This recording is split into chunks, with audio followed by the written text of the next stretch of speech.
Présidée par le coach Hugues Buncha, président FIAD Yaoundé, la clinique du jeudi 6 février 2025 a démarré par l'hymne national et le credo FIAD, exécuté avec solennité sous la direction des ambassadeurs Léonel Tikahane et Franck Ketchango. Au Cameroun, berceau de nos ancêtres, je m'engage à être si fort, that nothing can disturb my inner peace. La parole a ensuite été donnée au coach Brigitte Métafeu pour décréter la bienvenue aux participants. Il y a beaucoup de jeudis, mais ce jeudi, chacun va prendre sa part et je vous souhaite bonne pour de la santé.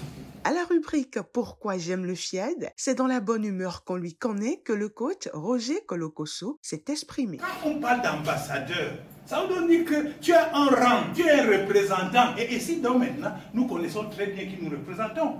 Donc si nous représentons le divin, mais on ne peut être que content, non? Quand tu es ambassadeur, le pays résout tes problèmes, quel que soit ce qui arrive. Et puis on t'a envoyé là pour pouvoir dire ce qu'on t'a dit de dire. Donc on nous a envoyé ici pour dire ce que Dieu a dit que nous sommes. C'est pourquoi être ambassadeur, c'est un privilège et on ne peut aimer que cela. Avant de passer au message du jour, le coach Jacqueline Bissa a partagé une exhortation dans laquelle elle invitait les participants à savoir garder les yeux fixés sur Dieu pour pouvoir à leurs besoins. Parfois, tu es dans un challenge où tu sens que le temps est en train d'arriver, tu te demandes que je veux faire comment. Faisons confiance en Dieu. Ne commence pas à réfléchir, bon, j'ai telle personne, il peut m'envoyer. Non, ce n'est pas à toi de choisir qui va t'envoyer ou comment tu vas avoir cet argent-là. Il faut attendre et attendre tout simplement. Moi, j'ai expérimenté ça. Ce ne sont pas des choses qu'on se lève un matin, on dit que c'est un travail. Mais j'ai décidé que je mets mes regards sur Dieu